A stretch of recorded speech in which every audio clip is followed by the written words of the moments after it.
Hello,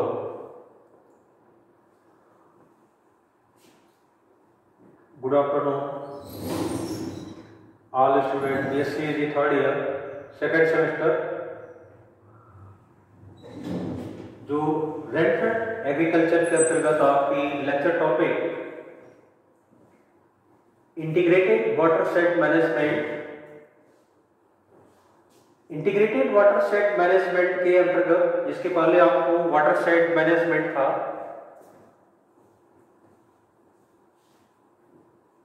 जो India में integrated watershed management के अंतर्गत आप लोग देखते हैं कि डिफरेंट इस पे प्रोजेक्ट भी चलाए गए, जो कि नेचुरल रिसोर्स जो वाटर का, उसका हम किस तरीके से यूटिलाइज करें, किस तरीके से उसका हम वहां पे उसको यूज में लें, उपयोग में लें।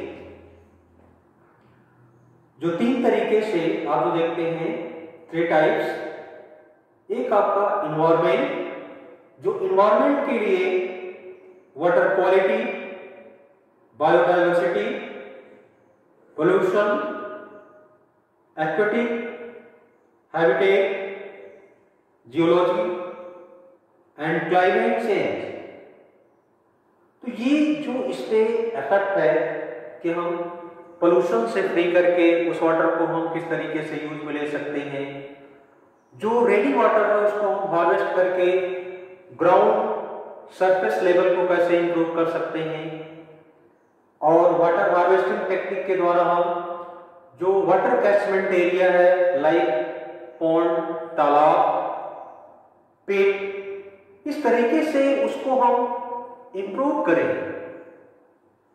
जैसा आप देखते हैं कि जहां पे ऐसी लैंड हो कि जो सैंडी सॉइल हो, तो वहां पे वाटर रिलीज करके परकुलेट करके निचली सतह में चला जाता है।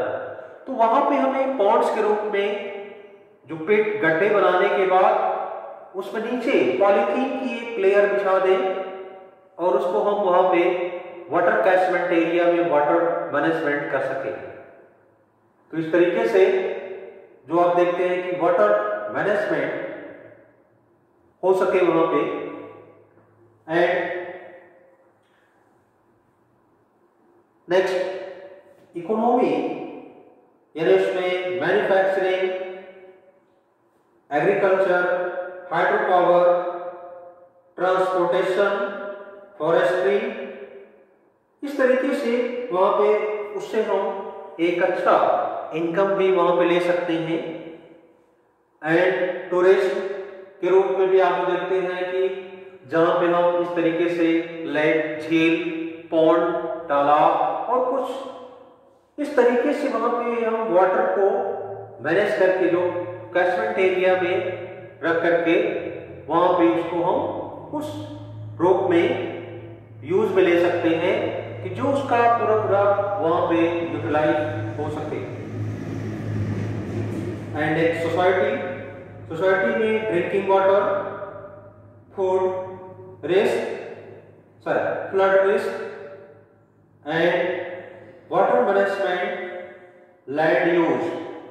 इस तरीके से आपने देखा कि जो वाटर हार्वेस्टिंग टेक्निक के द्वारा हम different environment, economy and society के रूप में वाटर का जो यूज करते हैं, जो वहां पे उस तरीके से हम इंटीग्रेटेड वाटरशेड मैनेजमेंट के अंतर्गत ही करते हैं। उसकी डेफिनेशन, उसकी परिभाषा आप लोग कर लेना। IWM यानी integrated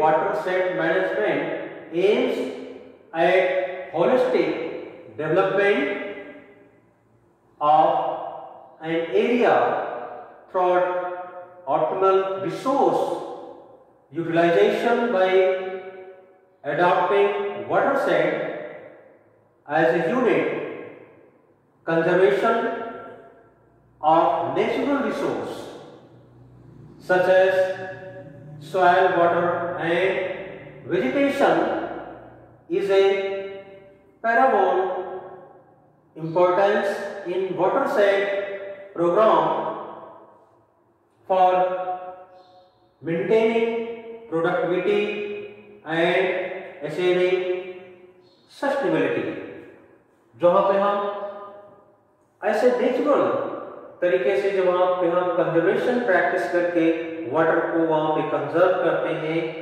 and water set management के अंतर्गत वेजिटेशन एंड वहां पे फॉरेस्ट्री, जो कि एग्रो फॉरेस्ट्री के रूप में भी वहां पे हम एग्रीकल्चर में यूज ले सकते हैं। तो इस तरीके से सस्टेनेबिलिटी को हम वहां पे डेवलप कर सकते हैं। तो ये आपका इंटीग्रेटेड वाटर सेट मैनेजमेंट, जिसमें कुछ ऑब्जेक्टिव हैं। जो ऑब्जेक्ट में देखते हैं इंक्रीज क्रॉप प्रोडक्शन। अगर हम इंटीग्रेटेड वाटर सेट मैनेजमेंट को वहां पे अच्छी तरीके से करते हैं तो क्रॉप प्रोडक्शन वहां पे इंक्रीज कर सकते हैं। यानी जहां पे ऐसे एरिया जो ड्राई लैंड एरिया के अंतर्गत जहां पे वाटर मैनेजमेंट नहीं था, जो वाटर वहां पे प्रोडक्शन के लिए, जो क्रॉप प्रोडक्शन के लिए नहीं था, तो वहां पे हम आर्टिफिशियल तरीके से जो नेचुरल रिसोर्स हैं उनको वाटर हार्वेस्टिंग टेक्निक के द्वारा वाटर को यूज में लेके लाइफ सेविंग इरिगेशन के रूप में, जीवन रक्षक सिंचाई के रूप में वहां पे हम क्रॉप प्रोडक्शन के रूप में वहां पे दे सकते हैं। एंड नेक्स्ट सेकेंड है प्रोटेक्शन ऑफ इन्वायरमेंट।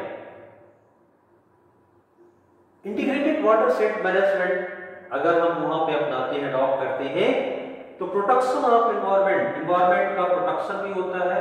जो डिफरेंट, जैसे आपको बताया कि pollution, water pollution, air pollution, तो वहां पे वाटर पोल्यूशन जो है उसके द्वारा हम वहां पे रिड्यूस पोल्यूशन को करेंगे और इन्वायरमेंट बेटर होगा, जो कि इकोलॉजी वहां पे अच्छे तरीके से मैनेज होगी। And next achieving social equity,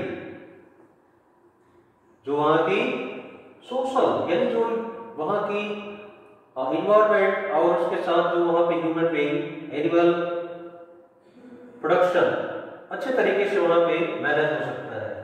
and next drought mitigation and improve water ability of food control, यानी जो ड्रॉट की कंडीशन है वहां पे जो देखते हैं कि क्रॉप प्रोडक्शन करने में सक्षम नहीं होते हैं, तो वहां पे हम इंटीग्रेटेड वाटर सेट मैनेजमेंट के द्वारा क्रॉप का प्रोडक्शन कर सकते हैं, वहां की जो सॉइल है उसको इंप्रूव कर सकते हैं और वाटर एबिलिटी के साथ साथ आप देखते हैं वहां की फूड कंट्रोल, यानी जो खाद्य फसलें हैं, खाद्यान्न फसलें हैं, वहां के जो फूड मटेरियल्स होंगे, उससे जो उत्पादित होंगे, वो आपकी सस्टेनेबिलिटी उसको डेवलप होगी।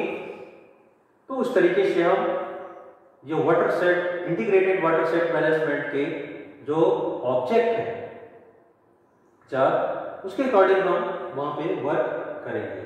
एंड नेक्स्ट आपका major components of integrated watershed management IWM, कौन कौन से कंपोनेंट्स हैं जो मेजर कंपोनेंट्स हैं इंटीग्रेटेड वाटर सेट मैनेजमेंट के लिए रिस्पॉन्सिबल हैं। नंबर 1 है सॉइल वाटर मैनेजमेंट, जो वहां हम सॉइल वाटर मैनेजमेंट कर सकते हैं कि डिफरेंट, जैसे रेनी सीजन में जो वाटर है उसको कलेक्ट करके जो अंडरग्राउंड सरफेस, जो जमीन के नीचे के जो वाटर लेवल है उसको इंप्रूव कर सकते हैं, जो इन फ्यूचर वाटर से रिलेटेड कोई प्रॉब्लम्स ना हो। ये आपके soil water management first major components हैं। Second improved crop production, improved crop production, वहां पे हम अच्छे तरीके से क्रॉप की प्रोडक्शन कर सकते हैं और उसके साथ साथ इंप्रूव्ड क्रॉप प्रोडक्शन में हम उसको अपनाने के लिए INM integrated nutrient management and IWM integrated weed management and IPM integrated pest management and IDM integrated disease management. आपने जो देखा integrated nutrient management, integrated weed management, integrated pest management and integrated disease management को वहां पे हम अपना करके, adopt करके जो क्रॉप का प्रोडक्शन अच्छे तरीके से वहां पे हम कर सकते हैं, जो कि इंप्रूव्ड क्रॉप प्रोडक्शन के अंतर्गत कंपोनेंट्स में आता है। And number third, alternate land use system. Alternate land use system में आप देखते हैं उसका हम जो यूटिलाइज जो लैंड है जिसको आप ड्राई लैंड एरिया के अंतर्गत उसको जो कुछ ऐसी सवाल की जिसको लैंड को हम अनडोलेटिंग सवाल जिसको वेस्ट के रूप में मानते थे, बट उसका हम अगर वहां पे इंटीग्रेटेड वाटर सेट मैनेजमेंट के द्वारा हम उसको अच्छे तरीके से सुधार करके और वहां पे हम उसको प्लेइंग सरफेस में करके और डिफरेंट जो जैसे ड्रिप इरिगेशन है या इस तरीके से वहां पे हम उसको डेवलप करके यूज में लाया जा सकता है। Next, live stock management. Live stock management जैसे वहां पे एनिमल हस्बेंड्री, एनिमल हस्बेंड्री में जैसे मिल्क प्रोडक्शन और उसके साथ साथ जो सॉइल मैनेजमेंट का प्रोसेस जो वहां ऑर्गेनिक तरीके से एनिमल से डंग के द्वारा जो डिकम्पोज करके उसको ऑर्गेनिक मैन्योर में कन्वर्ट करके जिसको भी सॉइल की फर्टिलिटी को भी इंप्रूव कर सकते हैं। एंड उसके साथ साथ डेयरी के साथ साथ वहां पे poultry, sheep and goat rearing, बकरी पालन एंड पीगरी को भी वहां पे हम इस तरीके से लाइव स्टॉक मैनेजमेंट के अंतर्गत कर सकते हैं, क्योंकि अगर वहां पे वाटर की प्रॉब्लम जहां पे होती है तो ये सब करने में वहां पे सक्षम नहीं होते हैं, इसलिए लाइव स्टॉक मैनेजमेंट भी वहां पे अच्छे तरीके से कर सकते हैं।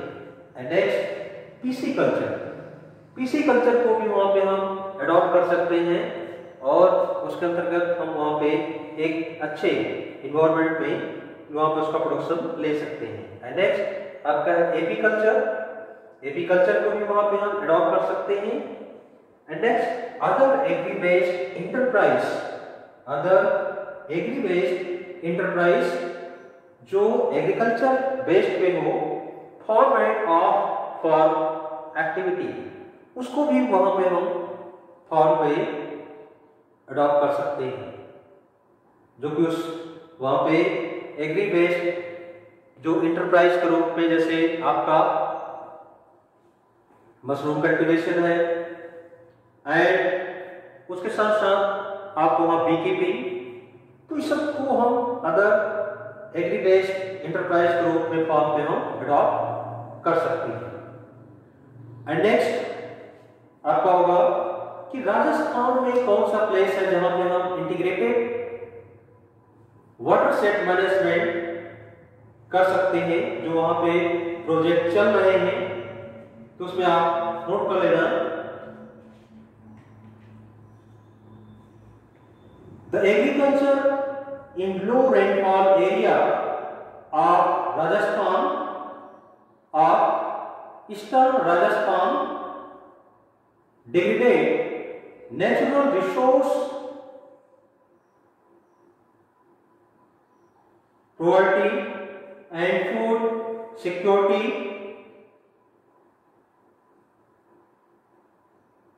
water is the main limiting factor for upgrading rainfall and in area rainfall agriculture for such area integrated watershed management. तो उसके अंतर्गत वहां पे आप देख रहे हैं इंटीग्रेटेड वाटर सेट मैनेजमेंट के रूप में ईस्टर्न राजस्थान में गोकुलपुरम एंड गोवर्धनपुरा जो ईस्टर्न राजस्थान में है, जो ये आपके बूंदी डिस्ट्रिक्ट के अंतर्गत आता है, जो वहां पे इसके लिए प्रोजेक्ट चल रहे हैं इंटीग्रेटेड वाटर सेट मैनेजमेंट के लिए।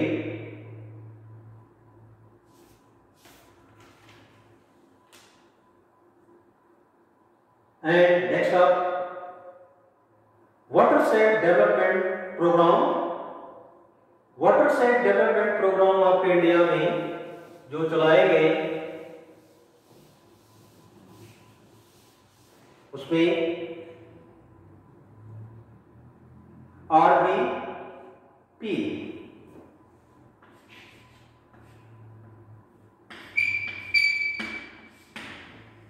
इसको बोलते हैं river valley project. River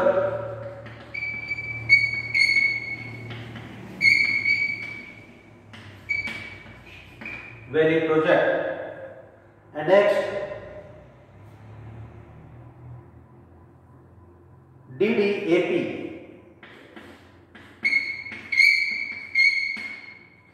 DDAP यानी drought prone area, drought prone area programme.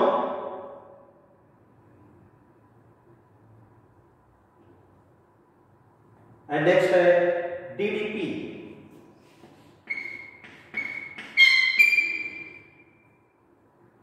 Desert development programme. Desert development programme. And next NWDP,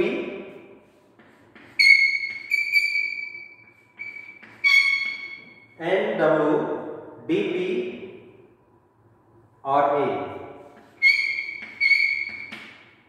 इसका national watershed development project for rainfed area. And next IWDP,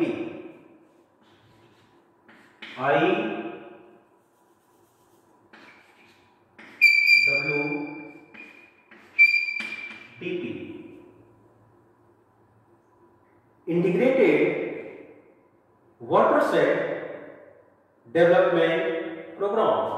integrated watershed development programme. तो ये आपके watershed development programme के रूप में India में चलाए गए।